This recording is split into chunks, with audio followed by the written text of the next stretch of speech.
Hi everyone, welcome back to my channel. My name is Lydia and I am also known as Smiley Stomach on Instagram.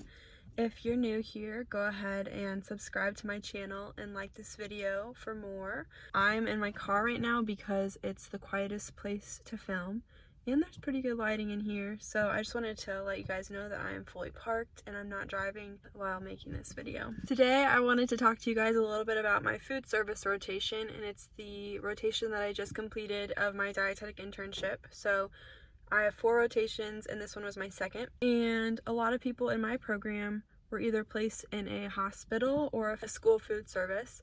I was placed in a hospital nearby. I've had some food service experiences before, and I've even had one in a hospital. So I was dreading this experience, honestly. I felt like I've had enough food service experience. It's not super enjoyable to me, and I just was like, let's get this over with. It's over now, and I feel better, and I feel better for it, you know? So I'm gonna dive into some of the experiences that I had, answer some of your guys' questions from Instagram. Just wanted to let you know that there's also a video about my community rotation on my channel. I'll link it in the description below in case you have a hard time finding it, but I think it's probably just the second or third one back. So without further ado, let's start talking about my food service rotation. So the way that my food service rotation was set up, it was a 12-week rotation, I believe, and my primary preceptor wasn't necessarily super involved in my food service rotation, and this is because since I worked in a hospital for my rotation, I was in food service, and she was actually practicing medical nutrition therapy as a clinical dietitian at my facility. So she obviously has her full-time job practicing as a clinical dietitian, and then the food service, what she was somewhat involved in but not totally involved in, is kind of separate. I had some other mentors in food service besides my primary preceptor. It was a bit intimidating going into this role as a dietetic intern in food service, and I think it's because you're very much expected to be a leader, and going into any position and hopping in as a leader is intimidating because there's obviously going to be some people who need to warm up to you more, and if you're like me, you're an introvert, you're a little bit of a people pleaser. You also just want to feel like you're doing a good job at everything that you do. I guess you could call that a perfectionist. So this was my dilemma going into this, and it kind of made me hesitant to really kickstart some of my projects. I also wasn't quite sure what to do with some of my projects. I think because I was getting the vibe from a lot of the workers that they are set in their ways, a little bit older, and just not very receptive to change, which is super understandable, and I think I'll probably be that way one day as an older person. It was hard for me to navigate as an intern, feeling like I was always going to be stepping on people's toes and there wasn't going to be many options for me that would be something that would promote a lasting change or improvement for this facility. So I did my best knowing this and tried to hop into some of my projects. The first one that I really accomplished and checked off my list was a feasibility study. This one involved a hallway mirror that I put up outside of the kitchen doorway. And if you're unfamiliar with healthcare facilities or maybe other facilities, these hallway mirrors will help you to navigate the traffic in the hallways, make sure that you're not pushing anything heavy into the hallway when someone else is coming.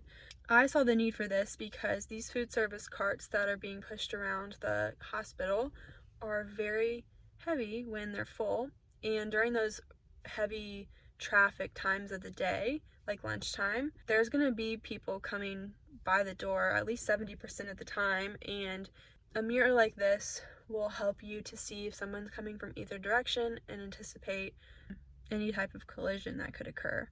So I basically contacted the maintenance director at the hospital and asked him what the cost would be to implement one of these mirrors and like what would go into actually putting one up. And he assured me that this wouldn't be on their priority list when I let him know that I was there for my internship. He basically just had his team put it up in 48 hours of the initiation of the project, and that was the quickest turnover rate of any project that I had. It was really nice to feel like I could make a simple change, and with this one, I think the other thing that was really nice was that I knew I wouldn't have to convince anybody to change. It would just be helpful to everybody who's already working, doing whatever they're already doing. It was just something that would help everybody, improve the safety of the facility, and that was the end of that. So this project gave me some drive to get into my other projects. The next project I had was a similar type of project, and it was to improve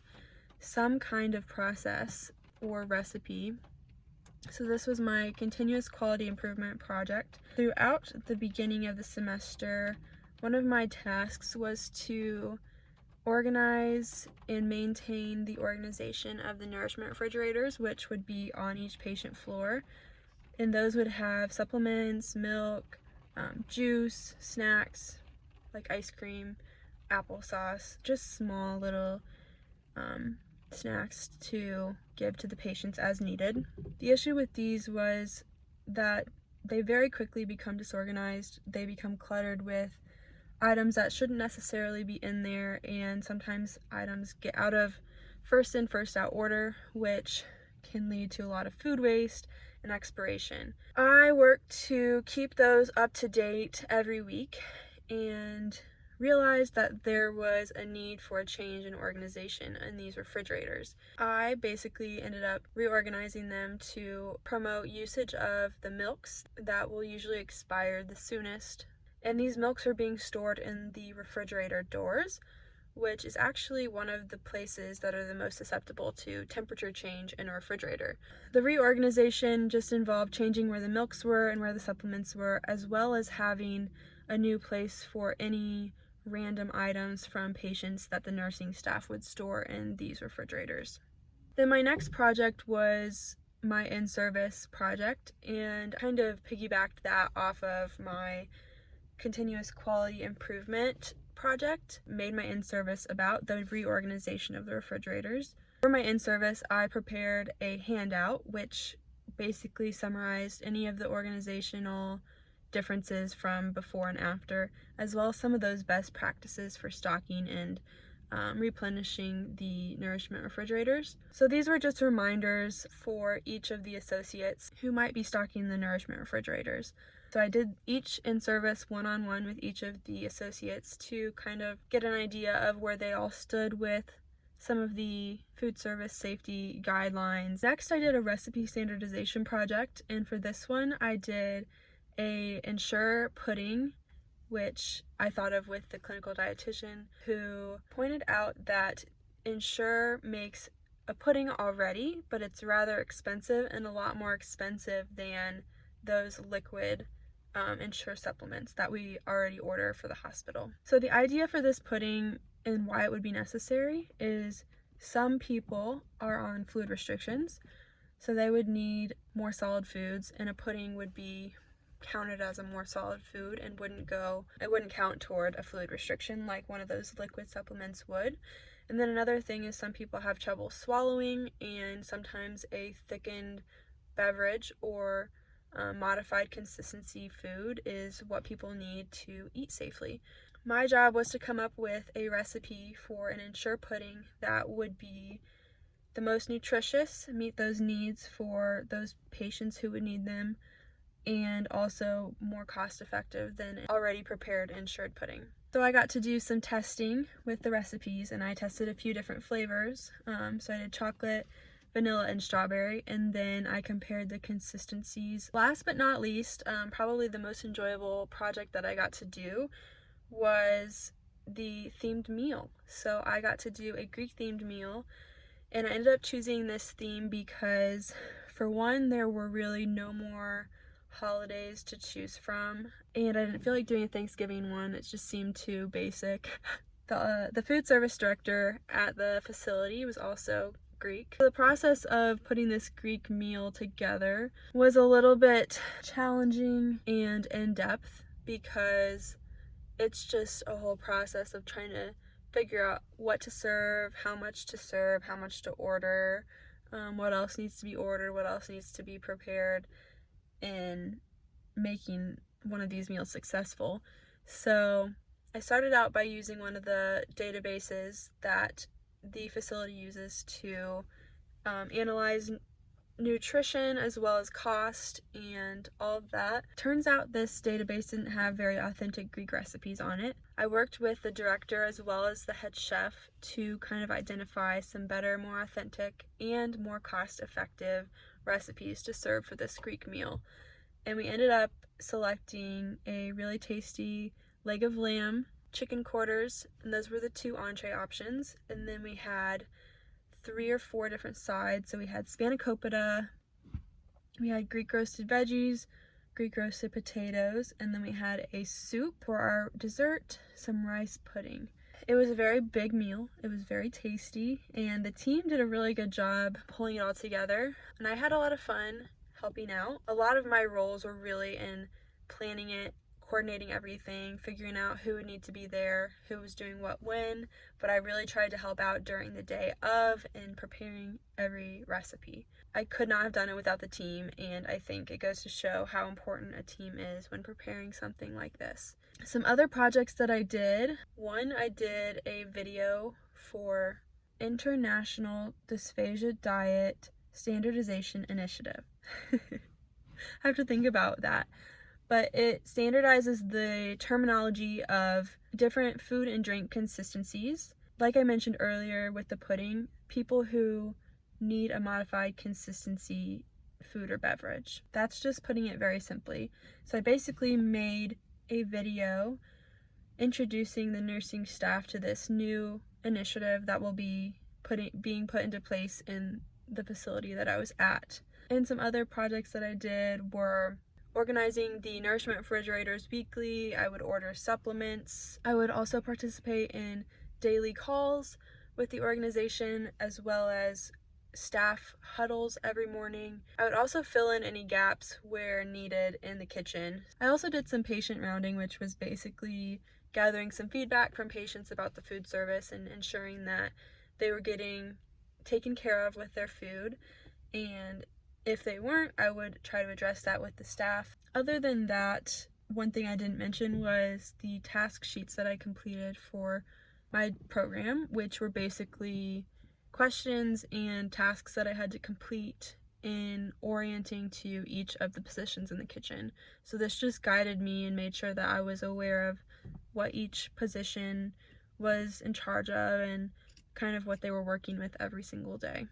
Overall, I feel like I didn't learn a lot of new stuff in this rotation, but I was pushed out of my comfort zone in a sense because I was forced to be kind of a leader in this position more so. And I feel a lot better and more capable in this position, and I would definitely say it's important to have a solid background in food service as a dietitian, because I think wherever you go, whatever field you go into, you're going to have to know food service, you're going to have to know food safety, you're going to have to know procurement. It's always going to come back for you. So one of the questions that was asked was the hardest part and the most rewarding part. I would say the hardest part was trying to build some rapport with some of the associates in the kitchen. A lot of them were older, had been working there for a while. This young intern coming in, trying to change things, it doesn't really sit well with a lot of people, and that's very understandable. I think the hardest thing was really just trying to build up some of those professional relationships and just kind of level with people sometimes and like make them realize that I've been in their shoes, I've worked in food service, and I get what they're going through before trying to change something that they're doing because they're not going to respond well to any of that. But I would say it was rewarding at the same time to feel like I had those relationships with those people once those were formed. They were challenging relationships to form, but getting through to people and seeing that the things that I was saying or doing were resonating, those parts were really rewarding and made me feel like I was actually making a difference. Another question was favorite and least favorite, which is kind of a similar question. But I would say my favorite part about working in food service is seeing the people that you're serving. And I think with anything, if you can form like a human connection with someone, I think it makes your work so much more meaningful. For example, I spent some time working in the call center, basically the office where patients would call down and place their order for food. Sometimes different. Seeing a patient on paper. One step up, I would say, is hearing them on the phone. And then I think ideally you want to actually see them, talk with them in person, and really connect with them and have some meaningful conversations. I'm not saying that each time I saw a patient, I was connecting on a deep level. A lot of these people are grumpy and they don't want to be in the hospital, and they just want their food and they want you to get out. There were some patients who were pleasant and, kind of had a sense of humor despite being in a hospital. And so I think those were the ones that made it seem more worth it and made it seem a lot more rewarding, and what I was doing had a purpose. My least favorite part overall was probably just like some of the mental battles that I had with myself about getting some of my projects going. I mentioned that I think I had a hard time believing that some of my projects were even going to make a difference or have lasting impact beyond my time in that rotation. To be completely honest, I feel like some of them really won't, but I did my best, and hopefully some of those things that I did will stick with some people and maybe still have more of an impact than I thought they did. Overall, I'd say if I could leave anything with you guys, just keep an open mind about food service. I think it's super important. It may not be the most fun, but try to grasp onto those little things that keep you inspired and keep you feeling like you have a purpose. I think especially during this time of like the global pandemic and just so much uncertainty, I think it's so important to hold on to those things that bring you joy and give you some inspiration throughout your day, rather than letting those things that don't go quite right or might be discouraging, don't let those things bog you down or bring you down, because that becomes hard and you just have to find your way through it, and know that especially during a dietetic internship, this is so temporary and there is a light at the end of the tunnel. You can do it. You don't have to be in food service at the end of this, but you do have to know about food service, so just try to make the most of it. Anyway, I hope this was helpful and interesting in some ways. Hopefully I didn't go on for too long about stuff, but I really love talking to you guys. I'm trying to get better at being on camera and just being natural. It's kind of weird sometimes. If I can share some things with you that'll be helpful to any future dietitians or anybody else out there, that's what I want to do. So keep an eye on my channel. I'll be doing some fun things in 2021, and I hope to have more of you guys join me on here. If you haven't already, make sure to give this video a like and comment any questions that you have. If I didn't answer something, I'd be happy to answer them in the comments. And make sure you subscribe to my channel, because like I said, I've got some fun things coming up. Until next time, I will talk to you guys later. Bye!